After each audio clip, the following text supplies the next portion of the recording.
The 2023 recruiting class just made this Florida Gators defense way better. We're going to talk about it here on Locked On Gators. You are Locked On Gators, your daily podcast on the Florida Gators. Part of the Locked On Podcast Network, your team every day.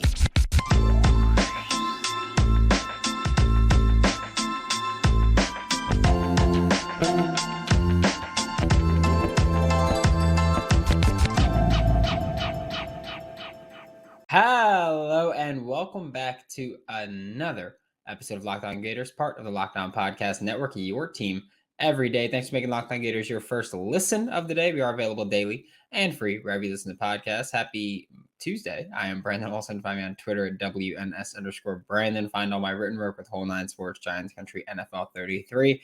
Today's episode of Locked On Gators is brought to you by FanDuel Sportsbook, the official sportsbook of Locked On. Make every moment more. Visit FanDuel.com/LockedOn today to get started. And now we're talking about this 2023 Florida Gators recruiting class because, well, one, it's pretty stacked. Two, it makes this defense just so much better in so many different ways. And I think my favorite thing about the 2023 class defensively, again, we'll talk about the offense another day, probably later this week, but defensively, the positional versatility for me is what's huge here, because I hate when you have a player and it's like, well, we can kind of only play him in this spot. Like, let's say, who from last year could we talk about? We'll say Ventrell Miller. Love Ventrell. Glad he's with the Jags. Glad he got drafted when he did. Can't wait to see him succeed in Jacksonville. But you can kind of only play him at linebacker. That's it. He couldn't really line up on the edge. Like that's just not something you can do with him. Amari Burney played linebacker, could also play a little bit of like star. And if you wanted to test him there, you could play him at like not a deep safety, but like you could use him like a box safety. But Ventrell only play linebacker. Couldn't play edge. You couldn't use him as that safety type role. So that was kind of there for a bit of this Gators 2022 defense of players who can only do that, like only play one spot. You look at the 2023 class and just going down the list, there's maybe one player who I think is only going to be playing one role, because you start with, we're just going to go down the list in terms of their ranking. Kelby Collins, he could play defensive line and edge, whether that's necessarily just D end or jack. We'll see. But again, I'm kind of the thought process of you can, like, if you could play D end, you should be able to play that jack linebacker spot, because it's really just the responsibilities are the same most of the time. Jack isn't going to be dropping back into coverage, 20 times a game. It's going to be a couple of times a game. And your D end could drop back into coverage a couple of times per game. So I'm not super concerned about that. So Kelby Collins, defensive line, edge, boom. Okay. You have, and by defensive line, I mean like the 3 tech, he's not going to be playing nose tackle, but he could play the 3 or the 5 and stand up. You look at Jakeem Jackson.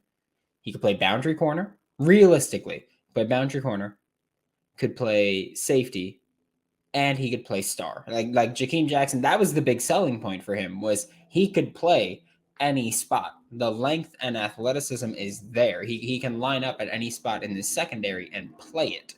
Whether or not he could play it very well is obviously up to debate, but he could play any spot. Cameron James, defensive line edge, just like Kelby Collins. Will Norman, I think Will Norman is more of like the he could play 3 tech. He could play 5 and the defensive end spot.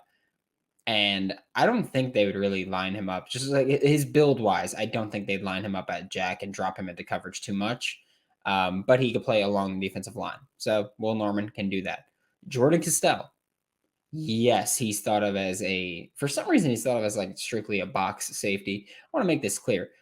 He was playing like a boundary corner in high school. I'm not saying he's going to play boundary corner in the SEC at all. I am saying, though, he's playing boundary corner in high school. You can line him up at box safety, free safety, star, and you can go, okay, we can use you at any spot and feel relatively comfortable with it. I would love to see him work as a deep safety. I know that a lot of people picture him as a box safety. I would love to see him play the deep safety spot just because he's tall, he's long, he's athletic. Imagine having that size as your deep center field type safety in this probably cover three heavy defense. It's going to give you that's going to be tough to throw deep on, right? Especially if you're throwing deep and he's going to have time to make the play and cover that range. So Jordan Castell is another one. Sharif Denson could play boundary corner. I don't think he will play a player of his size and length at boundary corner. He's 5'11 and a half, I believe is what he's listed at. He's going to be playing star most likely, but also like a shade under 6 feet at boundary corner isn't the worst thing. And it's something that you won't really see in the NFL frequently. You will see it in the NFL every now and then, but not frequently. But in college, you've seen it. I mean, Roger McCreary used to play it for Auburn, and he played it well. As long as you're physical up there, who cares? As long as you're physical out there, you can still disrupt players. So Sharif Denson can play corner and star. TJ Searcy, defensive line edge. Aaron Gates is the one player that I think of when I'm like, he's going to play star, and that's kind of it. I know people think he could play safety, and I'm not saying he can't play safety, but for some reason, when I watch Aaron Gates, I go, he's a nickel. That's it. Like he's going to play in the slot, and that's not a bad thing. But I hate that people, when we talk about playing star or nickel, whatever you want to call it, people talk about it as if it's a negative. Here's the thing, though. Because I think people are like, oh, you're not matched up against a number one receiver frequently, so it's not good. No, that's not it. Star is, again, this is as someone who I played DB for a few years. This is someone that says this. Star is the most difficult position to play in the secondary. As I played corner, I played safety. I could not play star. It just was not something I could physically do in terms of being agile enough, reacting to the cuts, because when you're playing on the outside, it's almost always a vertical route or an in-breaking route. When you're going up against a slot receiver, they can cut in, out, go vertical. They can do so many different things that it's really hard to kind of not guess, but kind of predict and react to what they're doing. So star is the most difficult position to play in the secondary. I'm not even asking it as a question. I'm not leaving it open to debate. It's boom. It's that. Okay. So Aaron Gates, I look at him as a star. Sharif Denson is looked at as the same way. I just think that he'd be better equipped to playing corner. Then you have Bryce Thornton, who is listed as a safety, likely going to be playing strictly safety. However, I think that he could play star as well. Like, I think you could put him on a slot and he can do his job. Also important to talk about that when you're playing a zone-heavy defense. Star is maybe a little easier than if you're playing man-heavy, obviously, because you have your responsibility, and that's that. You don't have to play guessing game as much.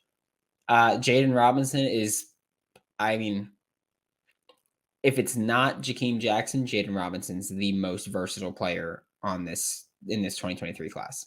Jaden Robinson is your linebacker, but Amari Burney type of linebacker where you can line him up as a linebacker. You can line him up on the edge every now and then. You can line him up at safety, like the Amari Burney type safety, not necessarily like a deep safety, but you can line him up wherever there. Dijon Johnson, DB. That's what he is. Corner, safety, playing there. I don't think he's going to be a star, but corner, safety, great.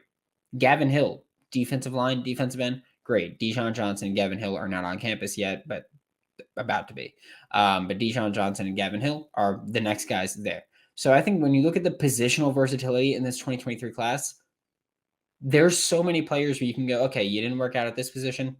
We're going to work you out at this position and see if you could do it because we know that physically you have that skill set. You could also just be like, hey, you're good at multiple positions. That's awesome. We can use you wherever we want in the secondary and continue to improve. We're about to look at how this team necessarily, or how this 2023 class really fits scheme-wise. here because this is also obviously very important. But first, today's episode of Locked On Gators is brought to you by FanDuel Sportsbook, America's #1 sportsbook. And it, number one on the field, number one in your heart, that kind of sportsbook. New customers get a no sweat first bet up to $1,000 back in bonus bets if your first bet doesn't win. Just download the FanDuel Sportsbook app. It's safe, secure, super easy to use, and the payouts are like that. Like there's like sometimes you will get the payout before the game's even over. I bet I forgot who it was. I think it was Rune is his last name. For tennis, I bet over 22 and a half games. It was Rune or someone, I forget, maybe Medvedev. And they paid it out once they were like, okay, this is gonna hit. And so they paid it out early. So it was awesome. Great. So you don't miss your chance to get your no sweat first bet up to $1,000 back in bonus bets when you go to fanduel.com/lockedon to learn more. Thanks again for making Locked On Gators your first listen of the day. We are available daily and free wherever you listen to the podcast. Please do remember to like, subscribe, comment, review, join the Locked On Gators Discord. The link's in the description below. But now we're talking about how this Florida Gators 2023 recruiting class fits with this team schematically, or fits with this defense schematically, which is also interesting because it's a different defensive coordinator. Similar in terms of their principles. You're still going to see creepers. You're still going to see fire zones. You're still going to see a lot of the things that kind of, when Patrick Toney was hired, made Patrick Toney. But you're going to see it be more aggressive, which is what we wanted. I remember doing an episode, I think it was in like mid-January, where I was like, hey, I love Patrick Toney. I still do. I just wish he'd be more aggressive. And then Patrick Toney went to the Cardinals to be their safeties coach. And now you got Austin Armstrong, who's, well, more aggressive. Also keep in mind that for the 2023 recruiting class, these scheme fits aren't necessarily for 2023, since a huge majority of these guys won't be starters this year. But beyond then, you have a lot of players who can be used in a variety of ways. Like we just talked about, that's not just positionally, but also what your responsibilities will be. Like Jaden Robinson is someone that I spoke about, where I think that Jaden Robinson is the most versatile player in this class. And I think he's the most versatile player in this class. I think he's more versatile than Jakeem Jackson. Not better, but more versatile. So I think Jaden Robinson can give you a lot what Amari Burney gave you. You can, and maybe even more. I think you can make the case that he is going to be better than Amari Burney because the athleticism and the length, I think, for Jaden Robinson is better. So I think when you look at that, you can say, okay, I'm more comfortable lining Jaden Robinson up on a tight end and letting him erase him. Like you could do that because, look, plain and simple, Amari Burney didn't last year. And that's not to be rude at all. You look at the Utah game. They were destroying the linebackers here, okay? They destroyed linebackers, partially because the length was not there. Neither Ventrell Miller nor Amari Burney are super long linebackers. Jaden Robinson, I mean, dude played safety in high school. like he played safety in high school. He could play linebacker here with his length and line him up on a tight end, and you can erase the tight end. When you're playing a mobile quarterback, you can use Jaden Robinson how Amari Burney was used last year. And you can say, hey, we're going to put you in a spy, and you're going to eliminate the quarterback run. Okay? Line Jaden Robinson up on the edge and let him blitz. That's obviously the worst part of his game in terms of this scheme fit, because, again, he played safety a lot. Not something that he's really experienced with in blitzing. But he's that kind of guy where you can say line him up at any spot, but like mostly linebacker, but you can use him in a variety of ways positionally and just what his responsibilities are, even if his position doesn't change. That's interesting, right? Like he gives Austin Armstrong this kind of Swiss Army knife, we'll say, on that second level at linebacker. You can use him in a million different ways, and he can find success at all of them. Like, can you imagine if, just looking at this 2023 recruiting class, Florida faces, like a team that throws the ball a lot, like an air raid offense, and they roll out there with their defense in 2 years, looking like Jakeem Jackson at one corner, Jordan Castell at safety, Deshaun Johnson at safety, Sharif Denton at star, or heck, Jakeem Jackson at corner, Deshaun Johnson at corner, Jordan Castell at safety, Sharif Denton at star, Bryce Thornton at safety. Then you have that size and length everywhere except for maybe one of the safety spots with Bryce Thornton. He's not an incredibly long guy, but just size and length everywhere but that one safety spot, which will likely be the box safety spot. And all of that's coming from the 2023 class. And then you look at the second level, and you've got Jaden Robinson there at linebacker. He's the only linebacker from the 2023 class, or freshman linebacker from the 2023 class, but he's your linebacker there. You look at the defensive line, the combinations are insane. Kelby Collins, Cameron James, Will Norman, TJ Searcy, Gavin Hill, all inside-out guys that can line up and play here. Like, you've got a ton here, and all of them can do what you need them to do. And also, Jaden Robinson, like I know that we talk about Austin Armstrong, his most played coverage is cover 3. That is true. His second most played coverage is quarters, which is what Patrick Toney's most played coverage was. When you're playing quarters, your linebackers need to be rangy, and Jaden Robinson can do that. Like, that was an issue with Ventrell Miller last year, was that he's not incredibly rangy, and when you play quarters, you need to cover a lot of space here.